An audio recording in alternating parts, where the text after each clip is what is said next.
Assalamualaikum warahmatullahi wabarakatuh. Salam Om Swastiastu, Nama Budaya, dan salam kebajikan.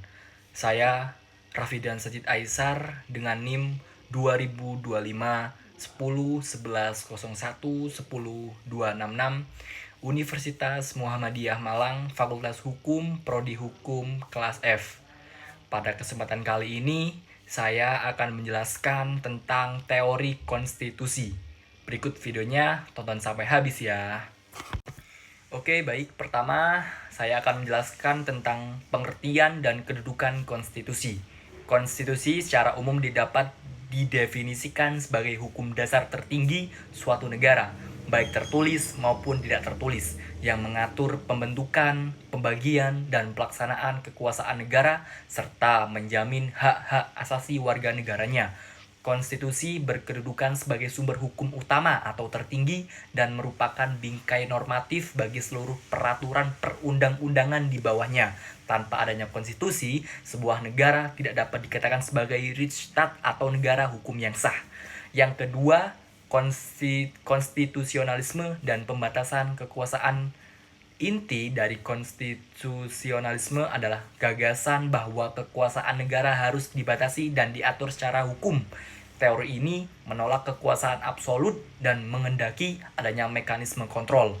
Prinsip fundamentalnya diwujudkan melalui konsep trias politika yang dicetuskan oleh Montesquieu, yang pemisahannya kekuasaan menjadi legislatif atau pembuat perundang-undangan, eksekutif atau pelaksanaan undang-undangan, dan yudikatif atau pengawas penegak undang-undang.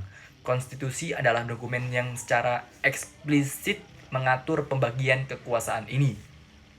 Yang ketiga, hukum murni. Hans Kelsen menawarkan teori hukum murni yang melihat konstitusi sebagai norma hukum tertinggi dalam suatu tata urutan kaidah hukum.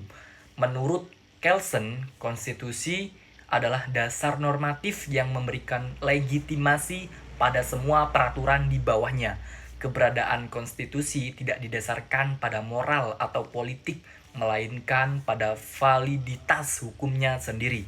Pandangan ini sangat memengaruhi studi mengenai hierarki peraturan perundang-undangan. Yang keempat, konstitusi sebagai alat politik dan hukum. Secara teoretis, konstitusi memiliki dua fungsi utama, fungsi hukum dan fungsi politik. Secara hukum, konstitusi adalah instrumen formal untuk menjamin hak asasi manusia atau HAM dan membatasi kekuasaan. Secara politik, konstitusi berfungsi sebagai perekat bangsa, pernyataan cita-cita bersama, serta alat untuk melegitimasi dan organisir kekuasaan politik. Seringkali amandemen konstitusi merupakan refleksi dari dinamika dan perubahan aspirasi politik suatu masyarakat. Yang kelima dan yang terakhir, klasifikasi dan sifat konstitusi.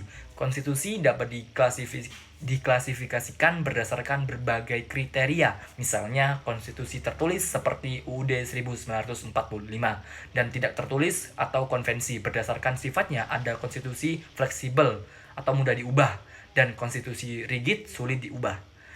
Mensyaratkan prosedur khusus seperti konstitusi Amerika Serikat. Sifat ini sangat menentukan stabilitas dan adaptabilitas sistem ketatanegaraan suatu negara tersebut.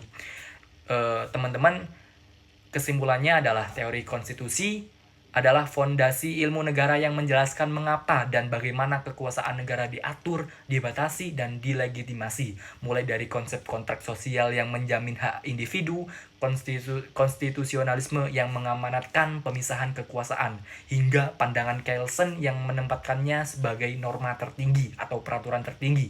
Semua teori menegaskan satu hal, konstitusi adalah instrumen krusial untuk menciptakan tatanan negara hukum yang demokratis, stabil, dan berkeadilan, di mana kedaulatan rakyat dan perlindungan hak asasi manusia atau HAM menjadi prioritas utama.